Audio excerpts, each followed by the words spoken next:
Hi friends, இன்றைக்கி பார்த்தீங்கன்னா புளியோதரை சாதம் தான் செய்ய போகிறேன். வாங்க எப்படி செய்யலான்னு பார்க்கலாம். புளியை ஊற வச்சுக்கோங்க.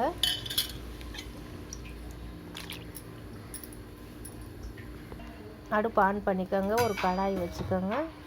தனியா கொஞ்சம் போட்டுக்கோங்க. கொஞ்சம் வதக்கி விட்டுக்கோங்க. வெந்தயம் கொஞ்சம் போட்டுக்கோங்க. சீரகம் ஒரு கரண்டி போட்டுக்கோங்க. மிளகு 2 கரண்டி போட்டுக்கோங்க. ஒரு 10 காஞ்ச மிளகாய் போட்டுக்கோங்க. 2 கருவேப்பிலை போட்டுக்கோங்க. நல்லா வதக்கி விட்டுக்கோங்க.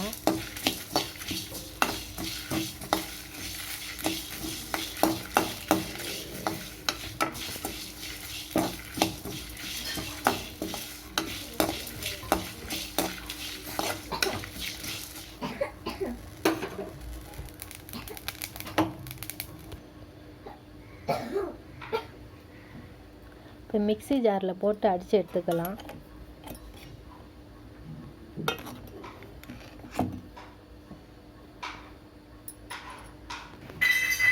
இப்போ ஒரு கடாயை வச்சுக்கோங்க. எண்ணெய் ஊற்றிக்கோங்க.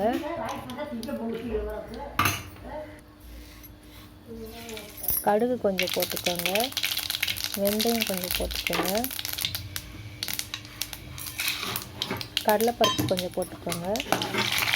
நல்லா வதக்கி வச்சுக்கோங்க.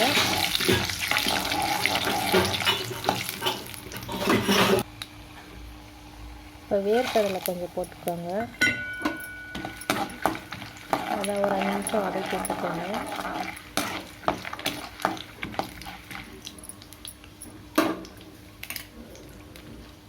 காஞ்ச மிளகாய் போட்டுக்கோங்க.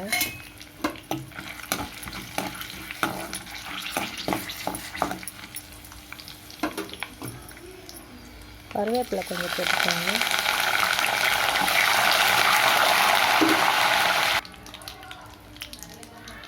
உப்பு கொஞ்சம் போட்டுக்கோங்க. மஞ்சள்தூள் கொஞ்சம் போட்டுக்கோங்க. நல்லா வதக்கி விட்டுக்கோங்க.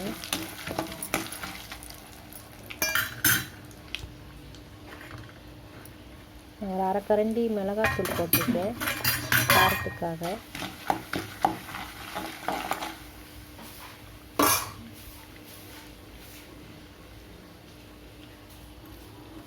இந்த புளி கரைசலை கொஞ்சம் ஊற்றிக்கோங்க. நல்லா கொதிக்க வச்சுக்கலாம். பெருங்காயத்தூள் கொஞ்சம் போட்டுக்கோங்க.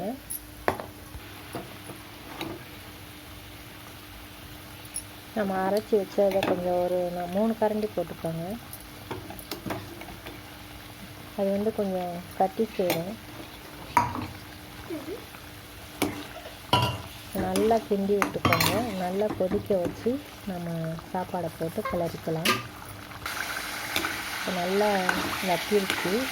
எண்ணெயில் நல்லா பிரிஞ்சு வந்துருச்சு. இந்த பழத்தில் நம்ம ஸ்டவ் ஆஃப் பண்ணிக்கலாம்.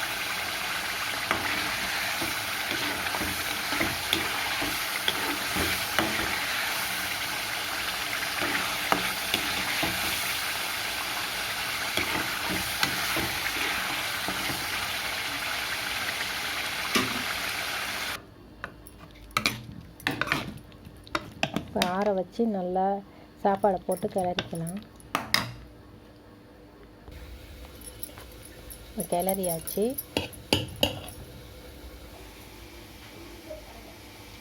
அவ்வளோதான் ஃப்ரெண்ட்ஸ். இது மாதிரி நீங்களும் வீட்டில் செஞ்சு பாருங்கள். பாய்.